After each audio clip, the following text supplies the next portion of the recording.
This is a Main Hustle Media podcast. Damn it, Wade!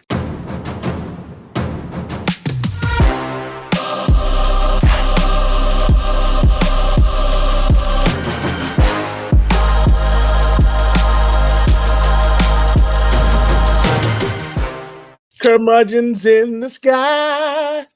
We can complain as high. Take a look. It's in a book. Curmudgeon podcast. I'm actually so mad you're singing that this time because I literally have a Reading Rainbow shirt I was going to wear today and I couldn't find it. God damn it. It's all right. What's going on, everybody? I'm Old Man Wade. And I am Sharmane Fury. This is the Curmudgeons for the Culture podcast. We have released one episode already, and we've got 6 new subscribers to our page, so I'm very proud of us. Nice. But yeah, I'm excited to get started, and hopefully this will be a really good review because I'm feeling good about what we're talking about today. So, do you want to start curmudgeon-y or do you want to start with Curmudgeon-y? Curmudgeon-y? Fuck Hulk Hogan. Fuck Hulk Hogan. Look, all right. Look, I know everyone. There's been this whole thing recently. It was like, well, you gotta, it's in bad taste to say this and it's bad taste to say that. Yeah, but Hulk Hogan is the epitome of you die a hero or live long enough to see yourself become a villain. The only problem with that is Hulk Hogan's always been a piece of shit. I was gonna say, because even Andre the Giant back in the 80s was like, I don't trust that motherfucker. And he was a kind-hearted, sweet dude who loved everybody. But he did not fuck with Hogan. So I'll give everyone a quick example. I'm not going to get into the racism, which is well documented because everybody knows the story of him saying, I guess I'm a little bit racist, which is, a wild thing to say in general. And yes, for the sake of argument, he shouldn't have been filmed without his consent. Like that, I'll just keep it a buck with that. That was not okay. But also the shit you said wasn't okay. And then you did nothing to actually redeem yourself for saying that racist shit. So fuck you. yeah. The Iron Sheik has been saying fuck you forever. So yeah. But anyway. It's true, he has too. I remember him. People, you guys can Google the actual story because I'm pretty sure I'm gonna get some notes wrong, some facts of this wrong. But Jesse Ventura was once a WWE superstar, wrestler. Some injuries happened, he had to switch to commentating. He wanted the wrestlers to get a union. This way, when they got hurt, they would be taken care of. They wouldn't be in danger of their job because essentially wrestlers are independent contractors. Right. Hulk Hogan runs and tells Vince that they're trying to get a union. And Vince basically said, if any of y'all do this, you're going to get fired, yada, yada, yada. Hulk Hogan snitching to Vince stopped the union. Jesse Ventura, in all his infinite wisdom, said, well, I'm fine because I'm in the Screen Actors Guild for after doing Predator. And he goes, if these guys aren't smart enough to fight for their medical health, then that's on them. Fair. Fuck him for that because he had so much money by that point that like he could have taken his stuff in his own hands. But some of those guys, it takes ages for them to be able to achieve the support, the money, the finances, and the support that they need. Yeah. I actually have a list, and Hogan is also a notorious liar. Would you like to hear some of his lies? Sure, why the fuck not? Elvis Presley was a Hulkamaniac. Elvis Presley died in 1977. Plus, Hulkamania truly picked up steam following Hogan's iconic win over the Iron Sheik in 1984. Did he win over the Iron Sheik in 1984? I'm a bit too young to remember that. Okay. Yes. Auditioning for Metallica's arrival in the music industry coincided with Hulk Hogan's surging popularity in the AWA. Turns out Hogan almost joined the then fledgling band as their bassist because he sent in tapes, but never heard back from Jerry Hall. That I wouldn't say that means you almost was the bassist. Yeah. I would say you auditioned. Hulk Hogan said that Mike Tyson was afraid of him. And this is like prime time, like prime Mike Tyson. Man, that would have been hilarious. He once told Undertaker that he broke Hogan's neck during a move in SummerSlam. Survivor Series. Come to find out, it was never true, which led the Undertaker to believe that he really fucked up Hogan for years, but also fucked the Undertaker too for his MAGA disability, MAGA stuff and all that. So fuck Okay. Undertaker too. Okay. Yeah, I thought I get those are some of the ones he did in there. He also said some stuff about trying out or almost being a major league pitcher or minor league pitcher, which is funny considering the team he was talking about was a team that Macho Man Randy Savage actually had a shot at. And he's such a liar that he had to take Macho Man's story. Wow, that's amazing. He is a whole Um, piece of shit. my biggest beef when it comes to celebrity deaths and the way people respond to them is, you know, you this whole speak ill of the dead, stuff like that or whatever is just a way to control how people react. And if somebody screwed somebody over or was abusive or any of those kind of things, then why are they the offender, the person that gets grace in death while the victim of that person doesn't or has to be silent in there? I didn't do it with my dad, I'm not gonna do it with Hogan. You know what I'm saying? Like, I will not angelify people in their death if they're assholes, if they're abusive, if they're racist, if they're, pedophiles, whatever the thing is, I'm not gonna say, "Oh, because they die, I'm not gonna speak ill of them." I mean, I would say that if you hadn't included it in the notes this week, I wouldn't have said anything about him because fuck him, right? But but since we are talking about it, I think it's really important to note that, like, in Western culture, this obsession with not speaking ill of the dead, even when they are offenders of some form, in this case, like racism and lies and things like that. No, no, you're not gonna police our ability to either um grieve with anger, because that is a thing. Some people who he's affected probably do have some grief and anger. But just like in general, people out in the world, I mean, he's an entertainer. We have the ability to have our views about entertainers regardless of whether they die or not. And so yeah, fuck him. Fuck Hulk Hogan. Yeah. Rest Yeah. in peace, Malcolm-Jamal Warner, though. Yes. That Rest- one. That's really awful because he was alone, like, it's a very scary way that he went. He's such a positive force yeah. for the community and stuff like that, and everything that he's worked towards in the years since the Cosby Show and stuff like that. Yeah, that one was a tough learn for But I sure. will say this: I'm glad it wasn't like drugs or anything that could be received as negative. You know what I mean? Like, yeah, because that would tarnish people's feelings about him. I mean, he was just trying to have fun with his family. He just happened to be in this particular moment on a solo swim, from what it seems like, and it was of like not a friend but an acquaintance of mine through like production posted about it, how he had swam at that same exact beach that Michael Jamal Warner died at, and he said that beach is a motherfucker, like it is, the waves are really rough out there and stuff like that. He's like, so having had the experience, he's like, it actually almost added fear to the experience he Yeah, had, knowing that Malcolm died there. So it's pretty rough. yeah. But yeah, there was that. Oddly, I'm surprised he lasted as long as he did.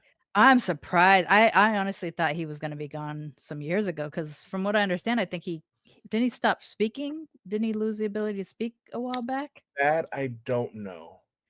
Yeah, I guess I'm not 100% sure, but I remember there being something about it, or at least like he could barely move. There's one of the last like paparazzi photos of him is Sharon trying to help him step off of a curb, and she's like really kind of holding on to him to help him get down and stuff like that. So he definitely had lost mobility at that point, and I think, but I'm not 100% sure certain, I think he lost speech ability too. It's so weird with people that are considered like legends in whatever their field are. You have the legends that die young, right? James Dean, Marilyn Monroe, blah blah blah. And then you have ones that actually get into old age, and almost the old ageness and the deterioration starts to make people think less, maybe, kind of what they had accomplished in the past or whatever. And so I've been seeing kind of a mix of people saying like it's so sad that he it was like it's so sad that he lived long enough to like not be the badass that he used to be or whatever. Yeah, but I also think it's kind of cool where you just kind of give your like middle finger to God. Well, I'm an that all atheist, so that that all one you didn't work on got, me. that all you got, motherfucker. I mean, I like listen, I think the people who do care about him, I'm not emotionally invested in Ozzy as a necessarily, but like the people who Yeah, do care about him, like I think it's good that they had as much time with him that they had and, whatever. Um I honestly can't say I know enough about him to say like he was positive or he was a good I yeah, really yeah. don't know enough about him. I remember kind of watching the reality show back when it first started, maybe a little bit, but I didn't really know who he was.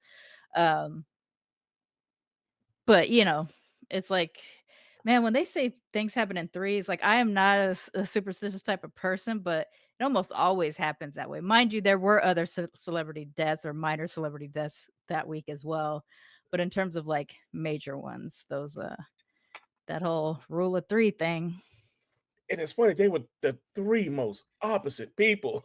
I like, know they couldn't be more less aligned in terms of, I mean, it was almost like different groups of mourners were gonna get hit oh, by oh these my losses. god, when I tell you Black Twitter was the greatest thing ever when Hulk Hogan died. Really? Oh man, it was the greatest thing ever. Someone That's funny. posted a picture and it was like a bit different pictures of Hulk Hogan throughout the ages. And it was like, which one's your favorite Hulk Hogan? And someone goes, the current one. Hilarious.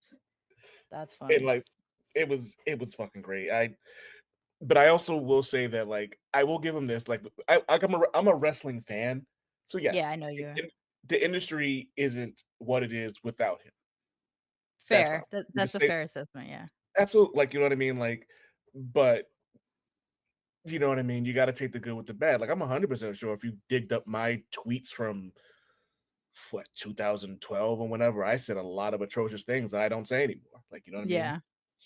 But, like, you know what I mean? I've also done the work to not be that Yeah. person anymore. So, like, that's the one thing I could always one thing I could always say about myself is, like, I'm a work in progress, and I will continue to be a You work. also ask questions. I don't remember exactly what it was, but I remember a few years ago there was something where you kinda came to Stephanie and me and you were like, "I think I need some ears to tell me where I'm at on this," and, like, you had presented whatever thing you thought was problematic or someone told you was problematic, and we kinda talked through some Yeah. of that stuff. So, like, you also will ask questions, and I don't know if that was always the case. That's the way you've been since I've known you.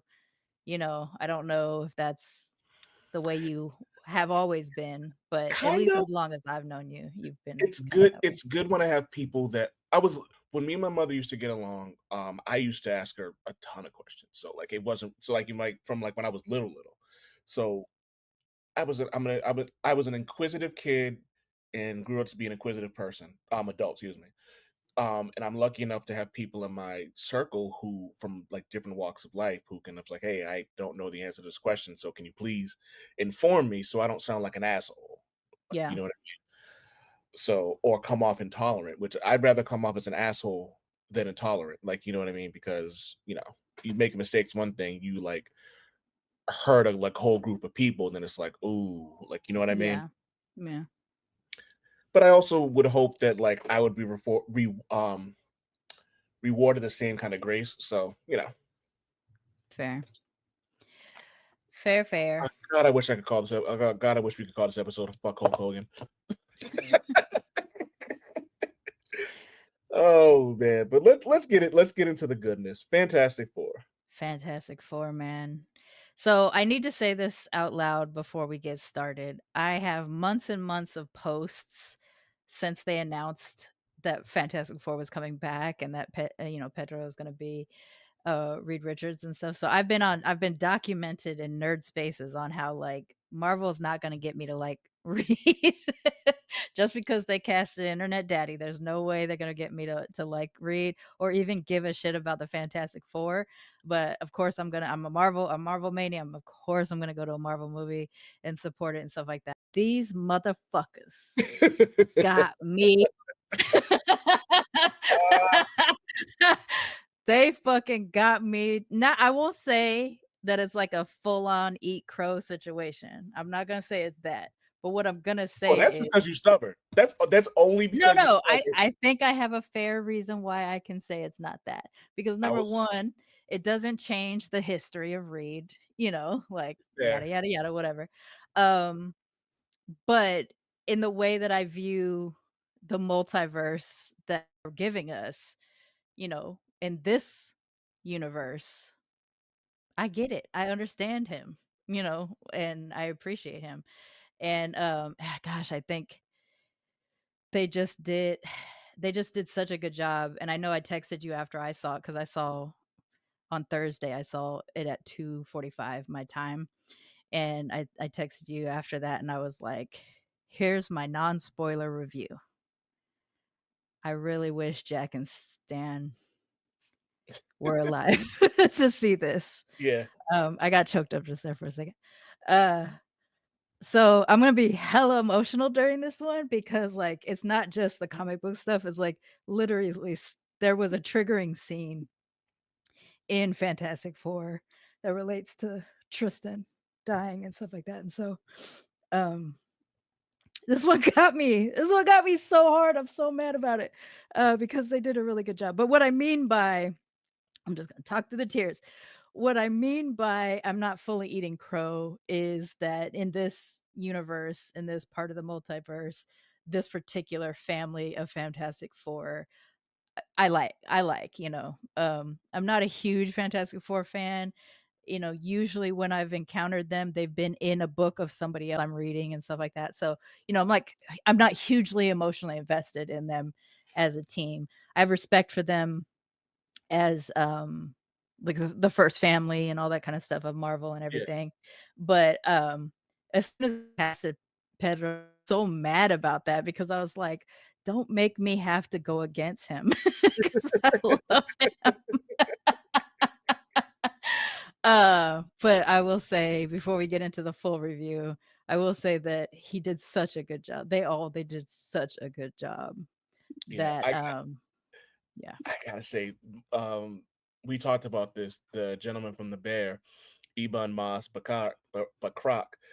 He like I when I found out he was playing Ben, I was like, oh, he's gonna eat.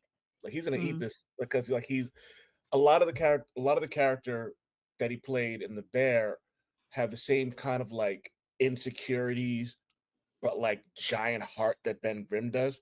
okay.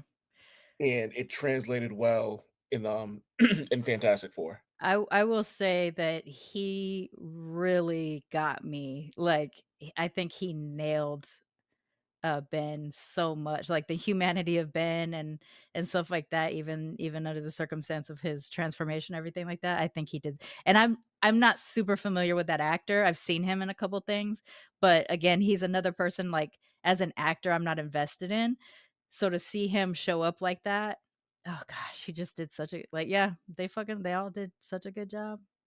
They And really now, did. I'm gonna say this, Maria was on the fence because she was just like, "Ugh, not another Fantastic Four movie. They never get this right. I wish they would stop making Fantastic Four movies." Yeah. She And hated we know why they kept making them regardless of whether or not they were good or yeah, bad, is, they were gonna lose the license if they didn't, so they, come hell or high water, they were gonna keep that license, and that's why those movies were as bad. I mean, it sucks because those movies didn't have to be bad, they just rushed them to keep the license, but oh, Marvel I hate to say this. I like the early 2000s movies. I think Doctor Doom, the gentleman that played Doctor Doom was I thought he was awful. Oh god, I thought he was so awful. I thought he was so bad. But, like, I thought the other movies were fun. Like, everything else I thought was fun. Was it good? Probably not. Was it fun? I thought it was fun. I was entertained. This was different. And Maria was like, "Oh, who like she's like they cast the dude from Stranger Things to play Johnny Storm. What is this?" And so she was just ready. Oh, Oh, is he like the girl's brother or something like that? he was the punk rock. Yeah, I guess the metal dude, the metalhead dude at the end who had the guitar solo. And I last don't season. remember. It's faded from me.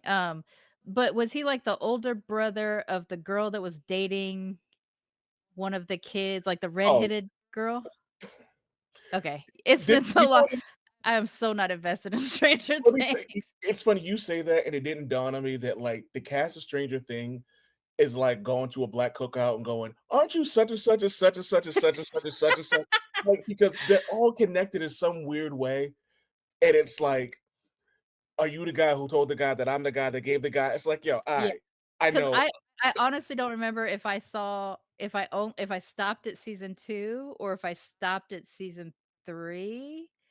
I know there's been seasons since I stopped watching it, and now it's too late, I don't care anymore, so I don't remember, but I think this guy had a curly wig, maybe? Yeah, no, he had like a long, like, I feel like his hair was like Shaggy? long. Yeah, hold on, I'm just Okay, gonna. I think we're talking about the same person.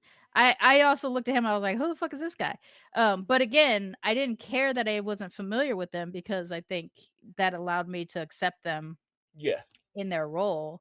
From the 2000s movies, and again, I have not seen them since then. I would say that, like, at that time, I liked Chris Evans as Johnny.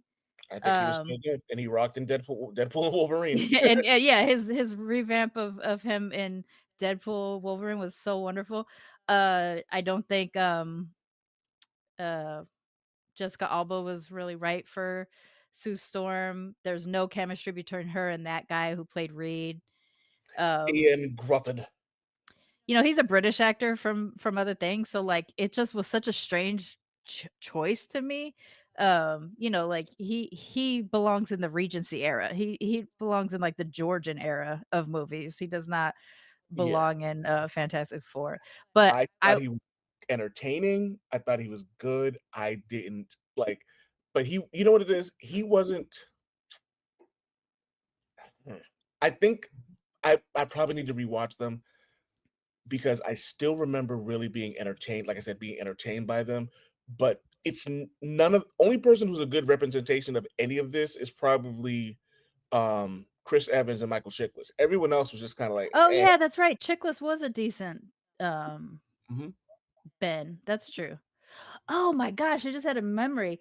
Didn't he end up falling in love with, Scandal Yep, in the Kerry Washington, I forgot that. That just popped into my head. That's which was funny.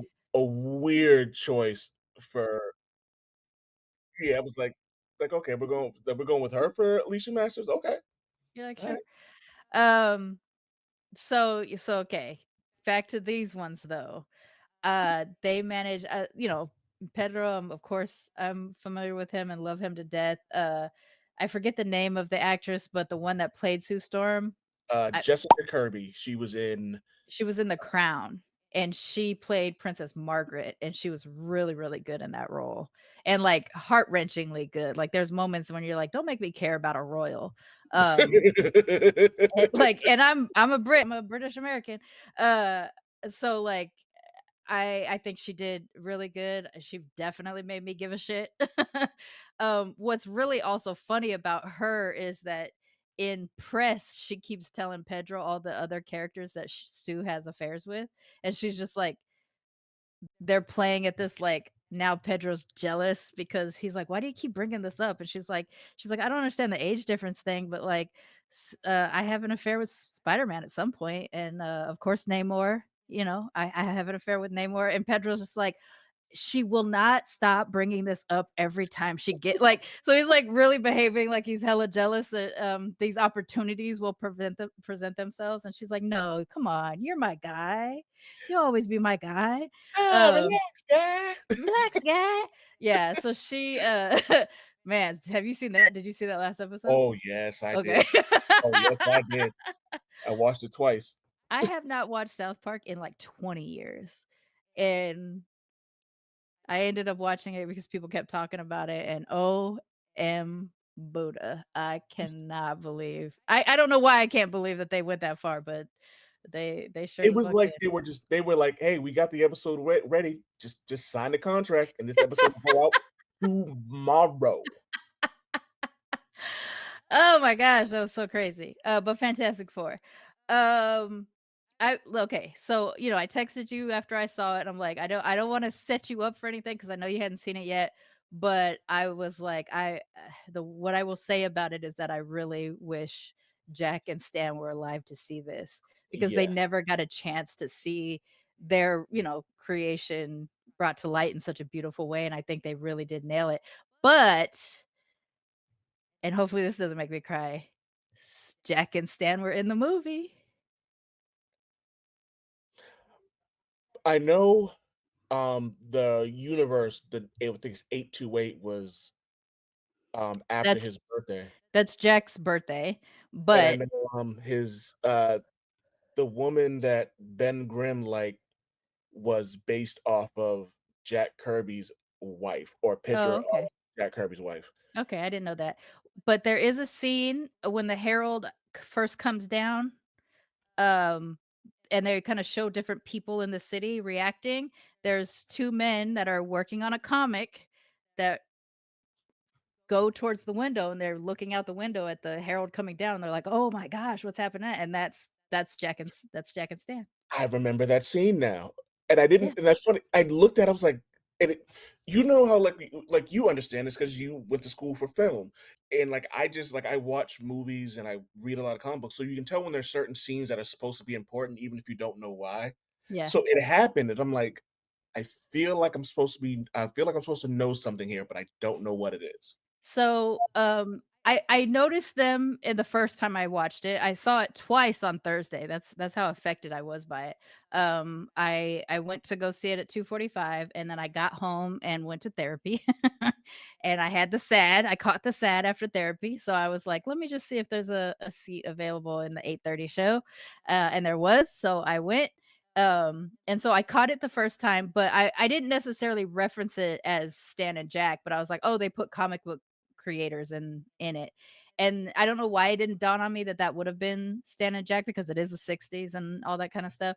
But the second time I saw it, I noticed I was like telling myself, pay attention to the comic book guys. And when it flips to the back of them, so now you're looking at their back and up at the window and you're watching, the whole scene happening. On the wall to the right are panel pin-ups of, like, comic book covers and panel designs and stuff like that, and one of them is, like, a Fantastic Four, comic Oh, that's cool.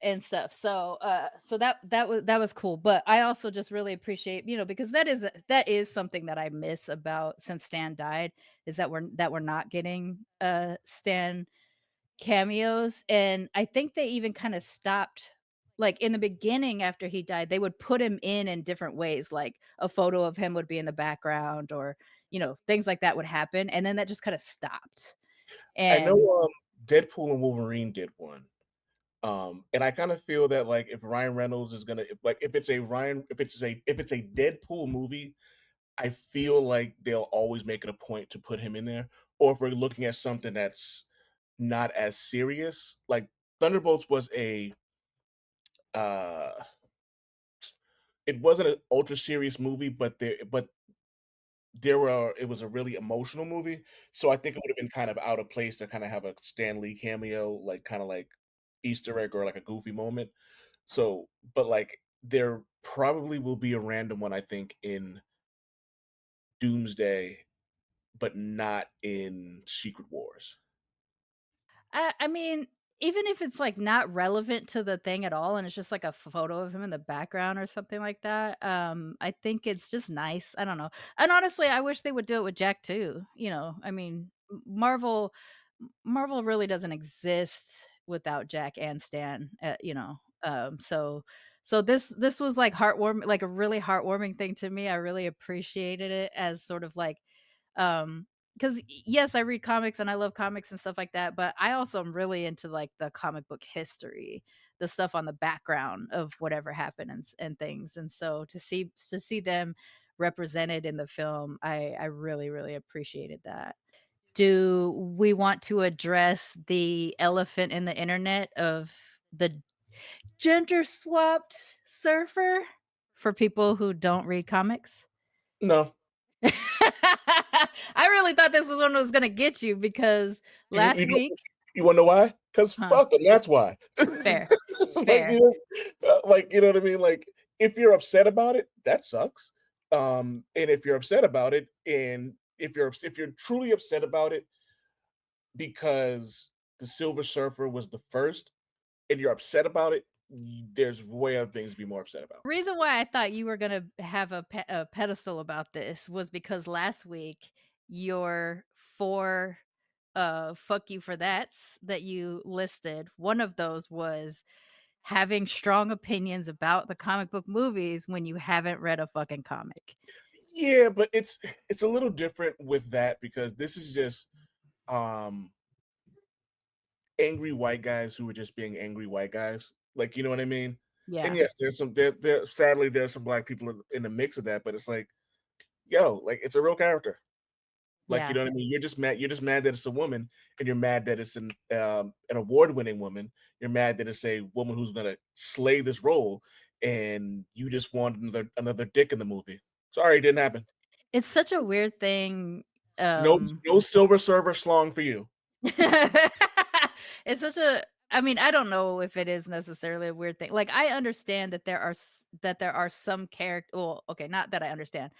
I also require that there are some characters you don't fuck with in terms of race, gender, or origin or something like that, right? Like, obviously, even though I know it's happening a little bit right now, we're not gonna do a white Black Panther because Oh my it's god, you know very there is one? no, I know, that's why I just said the whole, like, I know that's kinda happening right now, but Hate it you it's so much. so stupid when the core of the character does require them to be from a particular place and of a particular race or gender, right? So in those cases, there are absolutely some characters you don't fuck with, but there are some characters where like their origin or their gender identity or whatever doesn't really matter. In a lot of those cases, it is, you know, extraterrestrial aliens that doesn't make sense that people get up in arms about because motherfucker, they're not human. So you can do whatever the fuck you want with it. And for the Silver Surfer, regardless of what character is the Silver Surfer or the Herald or whatever you want to call them at that given moment, they're from a different place. They're not even from Earth. So it's not like you're really actually doing anything about specific like human gender identities. It's I was so gonna fuck. say, yeah, I was gonna say, and furthermore, like, do we don't even know if they're a woman because, like you said, it's a different intergalactic thing. It was Yeah, like the people who got so mad when Star Lord came out as bi. I'm like, Star Lord is a whole ass freak. He's probably the biggest freak in comic books. right. He fucks too. Like, Yeah, and they don't even hide it in the game.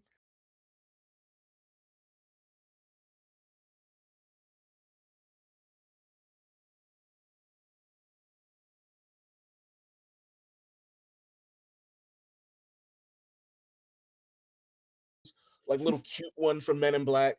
It was like you could see suction cups, and I'm sitting on my couch. Like, you know what I mean?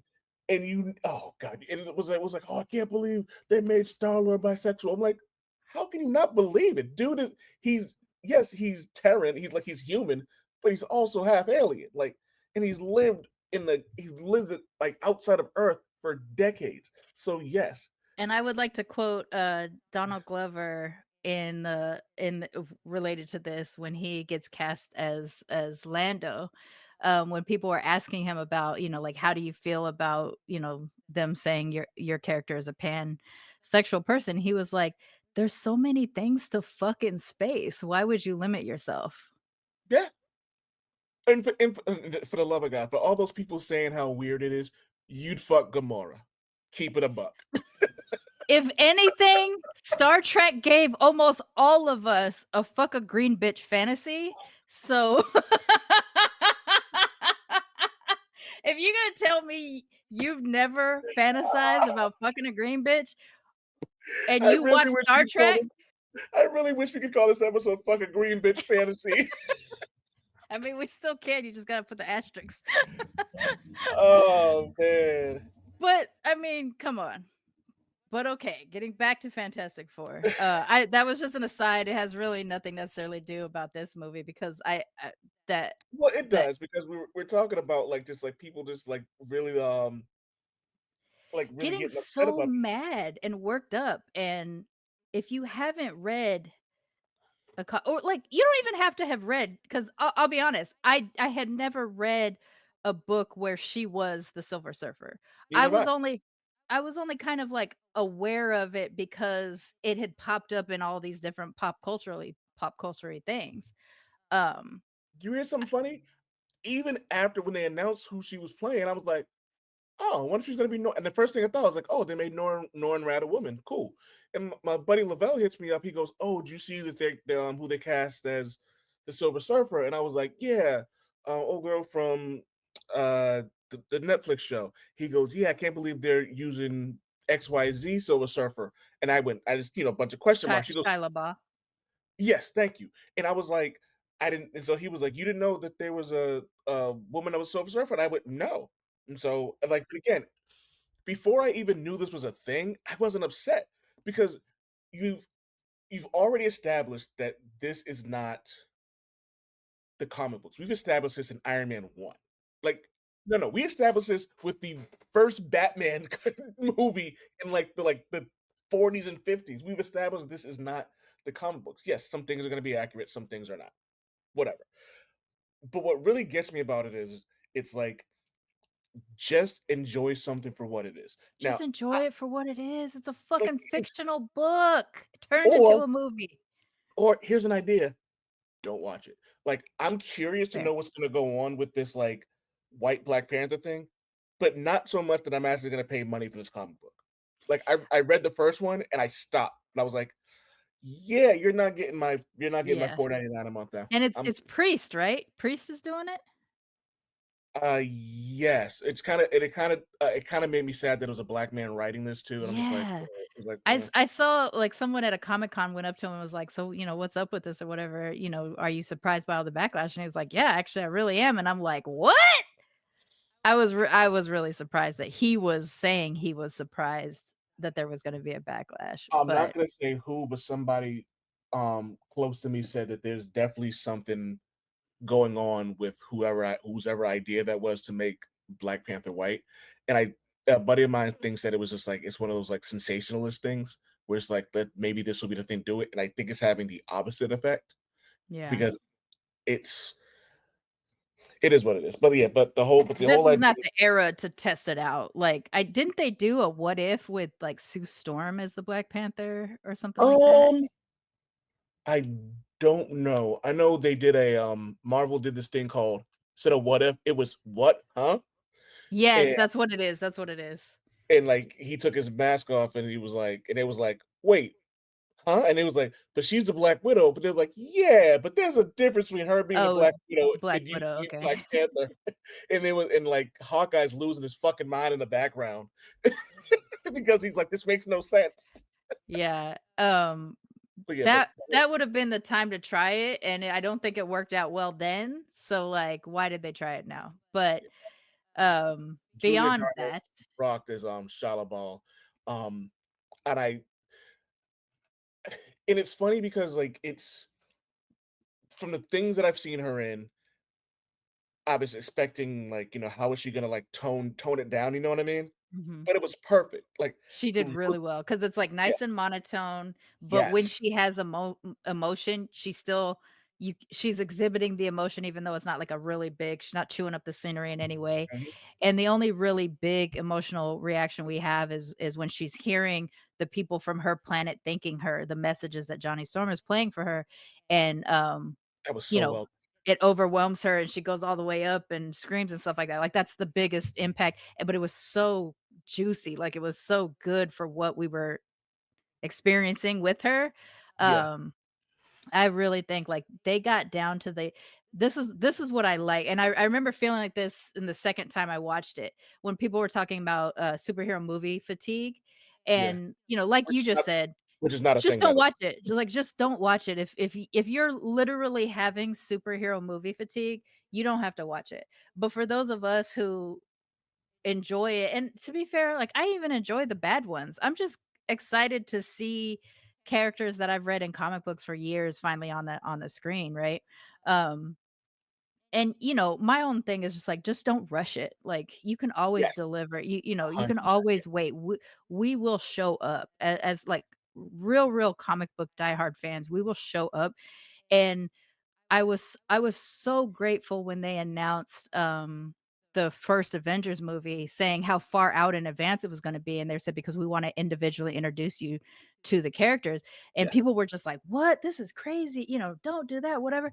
But every time you got an introduction, Tony Stark, Hulk, Thor, yeah, you learned a little bit more, so by the time they were united, it was so exciting to see them in a room finally together, right?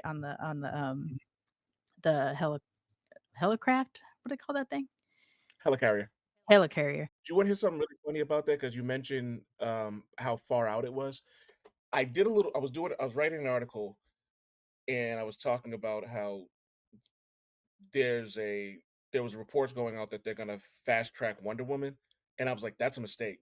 Do not fast track Wonder Woman." And you can Like, tell it was a mistake because those movies were trash. yeah, and they're trying to do it again. I'm like, "Yo, don't fast track this. Like, take your time, do it right."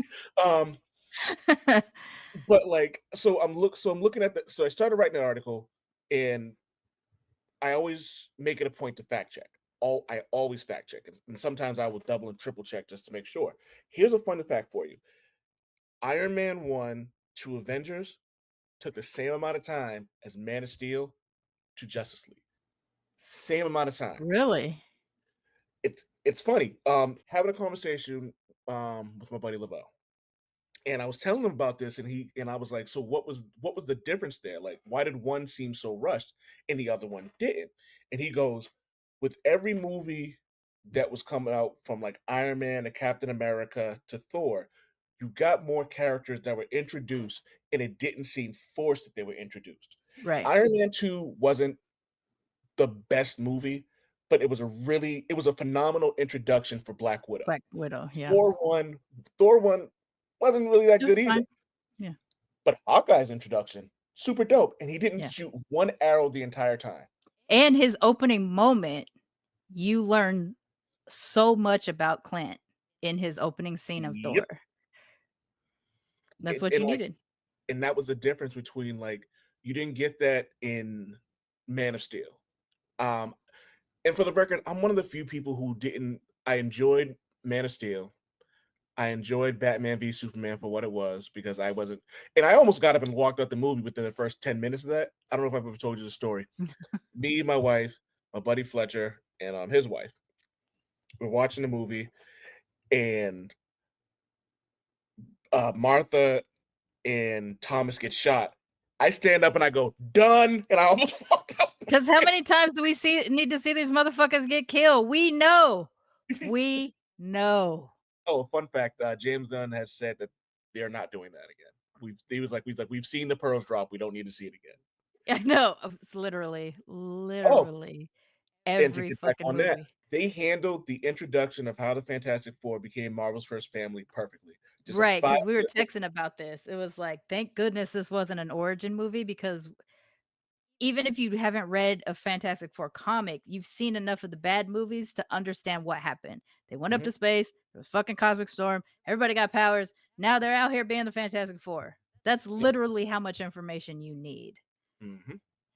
It Um, they did a lot of something else I wanna bring up. There are some things that comic book wise that I was wondering how they were gonna do, just based off of the reports that I was seeing.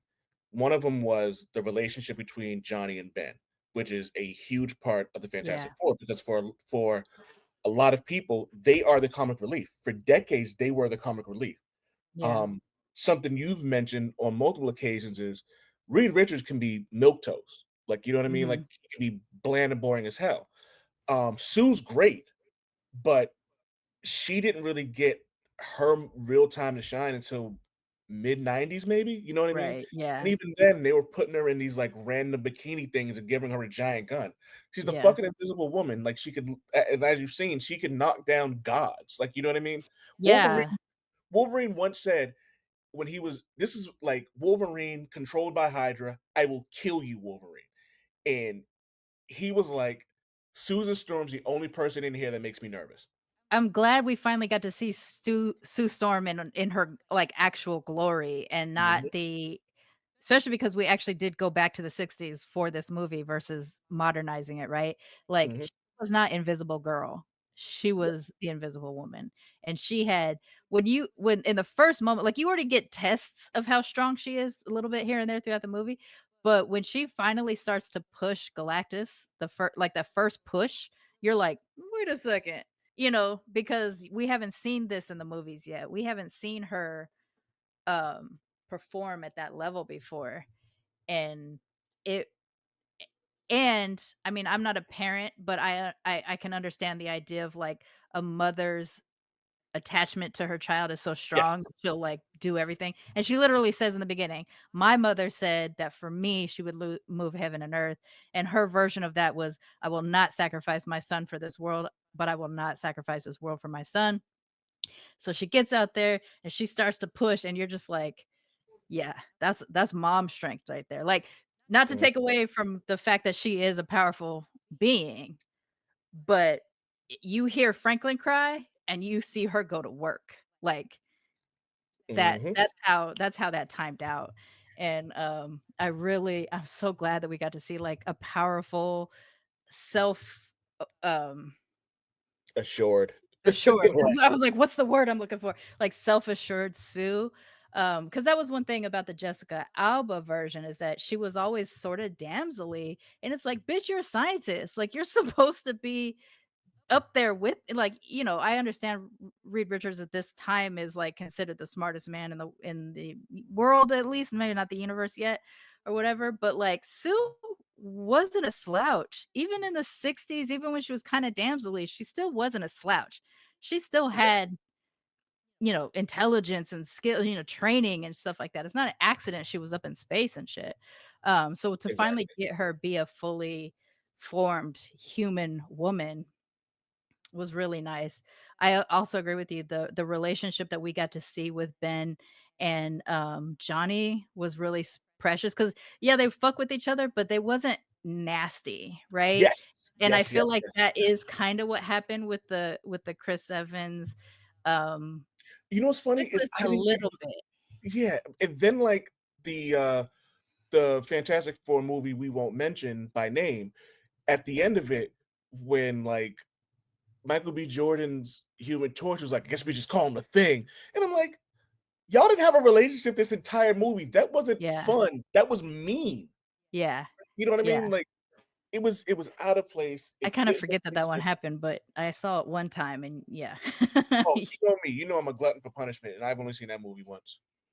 Yeah, so, I think they finally on screen nailed the dynamics between the 4. I think Oh, that's important. before I forget, you talk about the dynamics.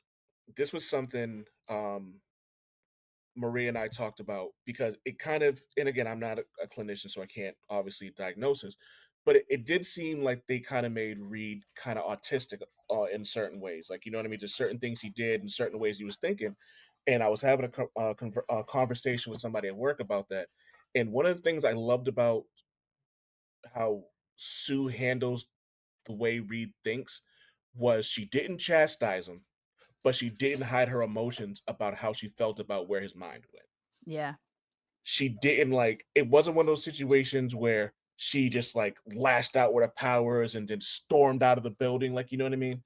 She Mhm. goes, I understand, but it's frustrating. And I love that because it was an acknowledgement of emotions.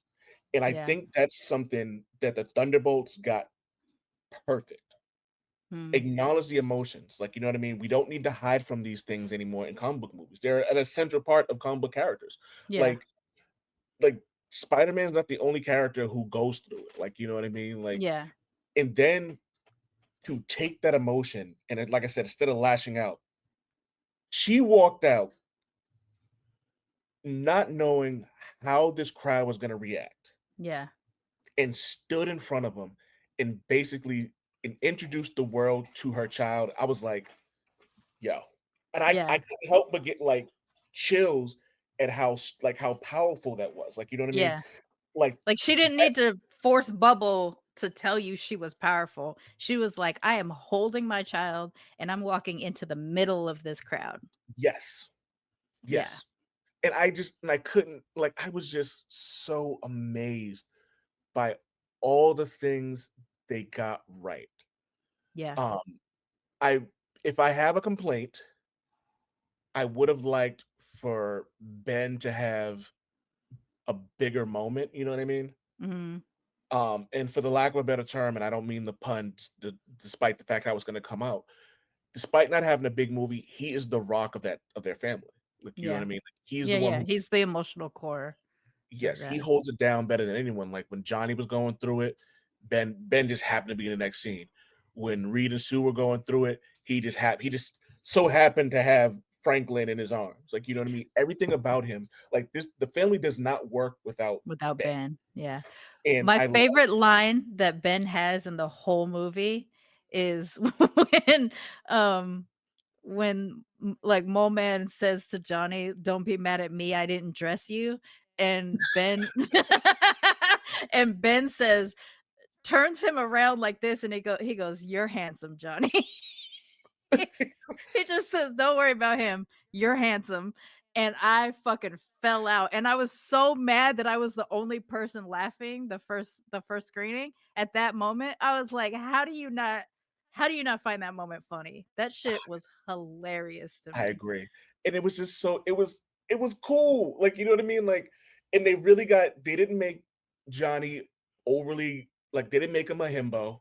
No. Like, you could tell, like, you could tell that he was promiscuous, but they also didn't make him, like, stupid, like, you know They what I didn't mean? make him stupid. He had his own ability to do he had a significant thing to do. He created the Rosetta Stone for the Yeah, language so that he had his big moment. I think you're right. Maybe not everybody maybe they didn't have time so that everybody so I feel like your yeah, biggest moment is Johnny and Sue, really. yeah. Um, Because, you know, honestly, we don't it's kinda like the Justice League Unlimited cartoon, I think I mentioned it before. We know who Batman and Superman are. Like, you know yeah, what I mean? They're the stars. Um, and in this movie, we know who Ben is, we know who Reed is. yeah, But I don't think, and like I think people have a misconception on who Sue Storm is and who Johnny Storm is, yeah, who Johnny and Sue Storm are. So yeah, now we actually saw their potential. Like, you know what I mean? And I yeah, guess one of my buddies at work said, like, people were complaining at that moment where Johnny essentially gave Ben a fastball special when he was like, "Come on, say it," yeah. and he's like, "It's a comic book movie, man." You have And to I have was, the moment, the comic book moment. yeah, and even if they didn't, at the end of the day, I'm like it's like we could perish at any moment. We have nothing to do for the next 15 seconds. Let me get my jokes off. Yeah. And I imagine there's a lot of us who kind of do stuff like that. Like in times of really stress, pain, scare, fear, death, whatever, um to take the tension out and allow you to focus. Sometimes you do say some wild shit and that wasn't as wild as it could be, but it had Oh, yeah. it had its Eh, it had its moment. I think one of the best moments that they gave for the Reed character was allowing him to say I don't know. That was it's a small yeah. moment, but that is Reed's big moment because for someone like him, even though there's two other times earlier in the movie where he kind of admits he should have known or he should be smarter than something, um his criticism is of himself not missing something and he should know better, but in this case he had to say the words that he's probably never said his entire life, Mhm. which is I don't know. And I think while that wasn't like a huge emotional impact moment, it was really significant. And if you're familiar enough with the characters, that should have moved people, I think. Yeah. um Getting to the really hard part of this movie, because this was a fairly emotional movie for me, is Sue expels so much energy that she ends up dying. And spoiler if you if you haven't seen it yet, sorry. And yeah, and Reed starts doing CPR, which is what I had to do when my husband was dying. And I have a really hard time seeing CPR scenes now because of it. And they always catch me off guard, even though you kind of expect it would probably happen. Every time it happens, I'm always surprised about how visceral those scenes are for me because it puts me right back into what I had to go through. And so I did just see it right before we recorded. So this is the third time I've seen it. I knew it was coming. I was a fucking blubbering mess. It was almost worse to experience it on this third go around than it was the first two times. Because the first time it was just like the shock that, okay, you're in this moment, Sharmane, just watch this movie. The second time I saw it earlier in the same day. So it was just like, I kind of looked down, but I didn't get up. I just let it happen. But this one, like for some reason, this third time around, it really, really fucked me up. And I think I even texted you after the first one. I was like, there was one really triggering scene. You'll know it when you see it, for me. But it was so critical. Like it was so special. I think what got me today is I finally listened to what Reed was saying when he was doing it, and it mirrors what I said. So that one was really tough for me. Oh, But yeah, yeah, that was really tough for me. Um, But it was such a good scene, and I'm really glad that they put it in there because we got to see, like, what do power people do when they are vulnerable? And, like, same thing it everybody else does. same thing everybody else does. So I think it was such a good scene, even though it's really difficult for me to get through. But when Franklin brings her back to life and he claps for himself, Yeah. oh my gosh, like, I needed that so bad because it was so cute, and of course, it, like, made me laugh or whatever, but, like, it also pulled me out, so that I could just, like, get back into the movie because of how, heavy that moment is for me. But, man, they fucking did such a good job. I don't I Seriously. I cannot believe that I'm sitting here being like, "I love Fantastic Four," because that was never my expectation.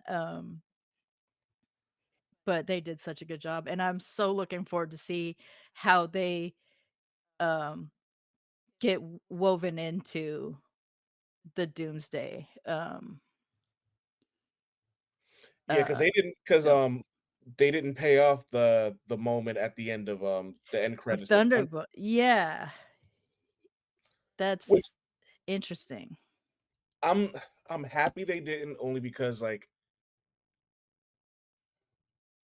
I want to see it on a bigger scale as opposed to it just kind of just happening and that's it. Like You know at the what I mean? end, right? Yeah. Yeah, I think the in replacing squeezing us into that moment, they do give us the mid-scene credit or the mid-credit scene of where we first get to see Doom, and I think that was more significant for them to give absolutely. us in this than the setup for whatever that scene's gonna be that we saw in Yeah. Thunderbolts. I love that they mentioned Latveria. I also thought it was funny that Wakanda wasn't at the summit either. Well, do we know that Wakanda wasn't there, or did we not pan over? If I'm not mistaken, Wakanda was right next to Latveria because I only seen it once, but I recognized the flag. Oh, I have to So, see. and anybody listening, correct me if I'm wrong. But I could have swore that like right next to Latveria was another empty seat, and that empty seat was Wakanda. There were 2 empty seats, but I read that as 2 representatives from Latveria. I didn't notice the extra flag, so I'd have to see that scene again.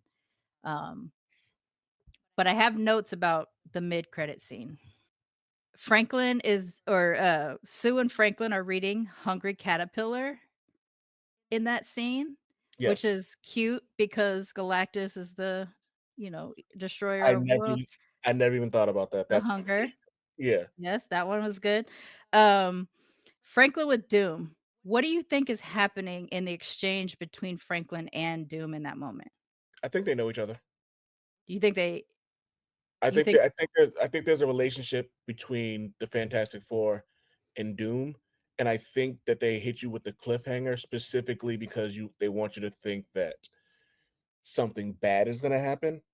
When realistically, I think that he's just Uncle Doom Oh, that's interesting. because I don't because in reason being, Sue isn't impulsive, but truly believe that if it was somebody who she thought was in danger, she would have thrown him through the fucking wall. Like, you know what I mean? Even with her Yeah, there, it's because she has enough we've seen her have enough control to do yeah. something on a grand scale and on a smaller scale. But she So I did destroy the TV when she didn't like what the world was saying about her being selfish. yeah. So Um, I think it's just Uncle Doom. so that's interesting because I thought I heard, and everybody would have to correct me on this as well, that Doom is not their Doom, or that they don't have Victor Von Doom or Tony Stark as Doom in their universe. I feel like I've heard that too, but I've also heard it the other way around. And I Okay, also am still confused on if this Doom is Robert Downey Jr. or if it's Victor Von Doom. I've seen conflicting reports. So I'm just on when it comes to that, I'm waiting for an actual report from like Marvel itself. You know what I from mean? Marvel. We're gonna have to have a Doom episode, theories episode at some point. But I thought the second time around, and I tried to pay extra attention the third time around just to make sure, is that you see Franklin's hand like up, like he's maybe touching his face. And Yes. because Doom has his mask off, which most of us know he does not do very often, um, could he be magicking his face? And that's how we get Tony? Huh. Like, could he be pulling Tony from the snap and putting him into Doom's body? Or is that way too much of a jump? I think that's way too much of a jump. Um, it would be kind of cool if he kind of like cosmic his face back to normal. Yeah. Um, but I also think that Doom, because in Secret Wars, at the end of Secret Wars, the most recent comic book in 2015, when Reed took the universe back, he fixed Doom's face. Now Doom was God at Mhm. that point, and he Mhm. didn't fix his own face.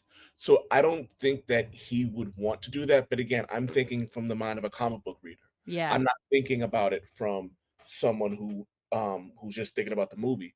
Now, someone who's just thinking like the movie, my thought is just that like he's just like it's one of those things where it's just like this is how you know me, and maybe the mask scares him, so he has to take it off. Like you know what I mean? Mhm. Like just so because he's still a kid, cosmic powers are not. That's fair. So I honestly think it's just like I said two other times, it's just Uncle Doom. Um, okay. I'll have to sit on that one because I wasn't thinking in that direction at all. So I'm gonna mull that one around and maybe see it one more time and tell you how I feel about it after that. Um, I will hold at least one potential theory, not that he's bringing Snap Tony over, but maybe that he is fixing his face. Um, I that's again, I can't get out of my comic book brain. because Marvel's gonna have Silver to Surfer do is a dude. Silver Surfer's a dude. Marvel's gonna have to do some work to try to help us. Well, okay, I'll say help the movie fans because I will say there's a lot of movie fans that really don't understand what's happening with Robert Downey Jr. being cast as Doom. Um, One word, money. money, fair, yes, that's what's happening. But money or not, Marvel still isn't doing a terrible job at delivering these movies. Like, yes, some Yes. of them are misses, but in crafting the story, if they had this planned at all, or they thought of the idea and they've found a way to match it so it looks like the story was planned the whole time, Mhm. because I bet you there's some stuff in previous movies that we would go, oh, maybe they had this in their mind all along. They're gonna have to do some magic to convince us that there was a real plan in this beyond just people want RDJ back. um so it'll The good thing is the Russo brothers, I think, are doing this, right? They did that scene, so they directed that scene because Okay. it's a greater part of their story since they're responsible for Doomsday. Um, So I honestly feel like I because I trust them just from Winter Soldier alone. Like, you know what I Yeah. mean? Like they've like I'm on board with that because it was Captain America Winter Soldier is as close as you're gonna. I say that knowing what I'm gonna give Fantastic Four when I say this, but from a an unbiased opinion, Captain America Winter Soldier is as close to comic book perfection for a movie that you'll get. Okay. Um, Well, let's go ahead and rate it then. 10 out of 10. I would 10 say out of that too. I listen, I always hold back because I'm one of those people who's like, I can't be fully positive, but I feel like this is a 10 out of 10 too. I don't think they missed a moment. I was trying to come up like you said, if I had something to complain about, and I was like, what is the thing that I would complain about? And I I don't see it. Also, that actor who plays Galactus, I fucking love that guy. He is a rugged dude. He just everything He about like just the voice and then just the his physical presentation. I mean, I know he's in a big suit, like it's all covered up and stuff but like it that. doesn't matter. Like if he's just He over there just doing delivers. wacky shit, then like you know Yeah, he's not gonna he get it. fucking delivers. I Mm. love him. I'm so glad that they casted him like that. I assume we're gonna get a taste of Galactus again at some point, and so I hope this is not like kill the big bad in one go. Because they didn't kill him, they just sent him to another part of the universe. I assume he doesn't need the ship to move, but it'll probably just take him a long time to show back up. And then we have to wonder how his herald is gonna like what's gonna happen with his herald because this isn't the first, second, third, fourth, or fifth time Galactus's herald has beaten him. Yeah. There's and the fun thing about it is in the comic books, Galactus is a necessary evil for the Mhm. universe. He's like, I think someone described it as like an antibody, I think. I mean, she says it too. She says how he's essential to the universe, or she says he's as essential as the stars, and I think what she's telling us there is he's the balance of the force, right? Like the universe is gonna fuck up at some point, and he's gonna set the balance. And how he sets the balance is he's gonna eat all these motherfucking planets, and he's gonna store all this motherfucking energy. And when his time to Big Bang comes, he Big Bangs a new fucking universe. And I mean, what? How many times has he done this? Like, I think his particular Galactus has done this multiple times over billions and billions of years. Can never remember the story behind that because it's always so I can never remember, but I know he's as old as the universe is. He's older than this existing universe. Yes, thank you, thank you, thank you. Yes, yes, Yes, yes, yes. yes, yes. And Reed says too, like he's older than our universe, but I think what he means is like because you hear he's older than the universe, and then you hear Galactus say, "I used to be a little man like you," and that those two sentences kind of conflict if you're not paying close enough attention to Mhm. what's going on there. And what Galactus is saying when his universe existed, he was just a little man with, no purpose or whatever. When he gets this terrible curse and becomes Galactus, his universe, his timeline existence is gone. He is now this that's why he's so much older than our universe. Um but anyways, we're running long. I don't want to I don't want to run down that path. But yes, I agree with you. As much as I want to pull back just because I'm like, I can't say something's perfect. I feel like this one was, and I can't fucking believe I'm saying that about a Fantastic Four movie. You would have never been able to convince me if I didn't see it myself. Poppy Pascal does it again. Man, internet daddy. I don't know what it is about him because he's not someone that I would find attractive, but I am in fucking love with this man. It's the it's the I it's just the am. aura it's the aura about him. Like I think there's a lot of vulnerability to him. I think it is it just Vanessa Kirby. I guess that there's Vanessa some Kirby.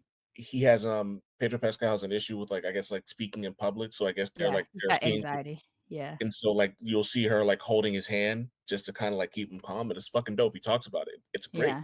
He But, does that with a lot of his female co-stars, and usually it's like a setup thing between them where it's like when he reaches out, they know to grab him because they're explaining or they've already it's consensual between them or whatever. No one's ever come out to say that it wasn't. Most of them have been asked and they have said, "This is something that we, is part of our relationship," or whatever. Um They have really good chemistry too, like, fucking finally, because on screen for Reed and Sue, you're just like, "Where is the chemistry between like, what is the thing? Is it just that you fuck who's in your lab because you're never gonna go outside?" That's how you know what I'm saying? Like, that's how previous iterations of this went, but with these 2, you Oh, felt man. like they loved each other, and You that know, she was probably the only person who could maneuver a relationship with him because she understood how his brain worked. because not only is she a scientific genius, she understands emotions because of, like, the relationship because she's had to grow up so damn fast, because of, like, who her dad was, because of who her little brother is, like, you know what I mean? She's had to be, more emotionally aware than people twice her age, so, like, that counts for a lot. Um, and I'll said it about Superman, and I think it applies for the Fantastic Four as well, is the people who are in charge of writing comic books now see the things that they didn't like in the stuff that got them into comic books, and probably said to themselves, "When I get the chance, I'm gonna make sure that I do something different with these characters." Yeah, And I will praise writer Ryan North's Fantastic Four run as being the definitive Fantastic Four comic book series, um, because it's more about a family that has powers and goes on adventures as opposed to a superhero team. yeah. Like, you know what I Yeah, mean? because Like, that's their magic, right? That they're a family. family first. Alright, we could actually do another episode on this because I have so much more on my Really, plate. I have honestly, so I much more stuff. would. It's And I even have, like, a top 10 list of, comic books that people should read if they wanna get into the Fantastic Four, but we can save that for the next episode. okay. Um, what are you reading, watching, etcetera? This week I finally finished Ironheart. I don't know why it took me so long. I've really been struggling with watching Marvel stuff without Tristan, even though I'm the one who got him into Marvel. So like I've had some resistance keeping on track. But I finally finished Ironheart. I don't like how it ends, but we can talk about that on another episode. Uh I started Echo finally, and Echo's one of my I love Echo, and the problem with me not seeing Echo was that it was released, I think, in January 2024, and that was a month and a half after Tristan died, so there was no way I was watching that back then. So I'm only 2 episodes in so far, and, man, I fucking love that actress. They did such a good job in casting Echo. I really, really love her. Uh, yeah. Yeah, and what I'm reading right now, and I'm not very far into it. I've had this sitting on my shelf for a couple months now. I'm reading Weirdo by Tony Weaver Jr., who is one of my favorite nerds to watch in like on TikTok and stuff like that. But he wrote this, and it's about a little black nerd, a misunderstood black nerd who loves comics and video games, and everybody thinks he's a weirdo and he's a little bit bullied, but he finds the strength within through self love, and he on his TikTok is always yelling at people to go get therapy. So that's my message I would like to put out today. Go get therapy. Go get I fucking therapy. I go every Monday. I have Yep. therapy every Monday in the morning. A great way for me to start my week. It's really informative. My therapist doesn't lie to me. Um, I get homework assignments, which is a Okay. which is a whole thing, which is fantastic. Yeah. Um, but yeah, Your turn. I so in terms of reading, I went back. I read a bunch of comic books every day, but particularly I want to put a shine on G. Willow Wilson's Poison Ivy. It's it gives you a reason to give a shit about Poison Ivy. Like, you get to learn the trauma that put her, in the place that she ends up in. You see how powerful she is, how resilient she is, and I like that this wasn't supposed to be an ongoing series. but it was so well loved that it's on issue, I think 35 or 36 now. Oh, okay. So it shows like how great G. Willow Wilson's doing on it. The artwork is cool. It's kind of psychedelic. It's brutal. It's gruesome at times. Uh, and like there are moments where you're just like you kind of chuckle at the way Poison Ivy is. Mm-hmm. And on top of all that, they made sure that the side characters are people you probably don't know. 'Cause I think a couple of them are like brand new, but you actually give a shit about them specifically because of what G. Willow Wilson is doing with this series. Is the gardener in this series? Not yet. Okay. I really Uh, like that character. I am hoping we see more oh, of they her. had her dressed. They had her dressed to death. Oh my And god! if we can get her to show up in a movie, if they ever decide to do like a live action Harley Poison Ivy movie and Janelle they have Monáe. her show up, Janelle Monáe. Yeah, it's got to be Janelle. It has to be Janelle Monáe. 100% Janelle Monáe. In terms of watching Rick and Morty, the season finale last Sunday was super dope. There's always this one episode in the season where you're reminded that the writers understand that Rick needs growth. Or actually, no, Rick needs to evolve. And people always forget that evolution isn't necessarily always a good thing. It's just a way for you to continue to survive. And this one was no different. And this season didn't really focus on. There weren't a lot of Rick episodes. It kind of seemed to focus on like everybody. Um, but this last season was different because it's the second one since the creator who will not be named because he's a nasty motherfucker. Um, but they've done a good job with it. I feel like this one flowed a little bit better.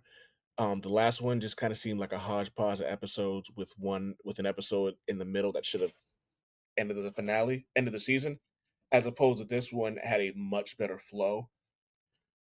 And I think they're relying a little more on the other voice actors as opposed to just relying strictly on Rick. You can find me at Old Man Wade Com on all social media sites and Google Bam Smack Pow Mark and read my articles because that's where I do all my fun stuff. I have all the goodness you want in there. Yeah. And you can find me on social media at Sharmane Fury, Sharmane. That's how you spell my fucking name. Or you can follow my other podcast, Militantly Mixed, BLERDcoMIXed, or Matcha, Masala, and Murder. All right, everyone. Thank you for listening. And as always, and I'll say it every week, keep it curmudgeon, kids. Bye. Curmudgeons for the Culture is a Main Hustle Media podcast, hosted by Old Man Wade, Mark Lynch, and the X-Main, Sharmane Fury. Produced by Sharmane Fury. Music is My Lord by Yaren Primack. If you like what you heard on Curmudgeons for the Culture, please subscribe, rate, and review on Spotify, Apple Podcasts, and YouTube. And until next time, keep it curmudgeon, children.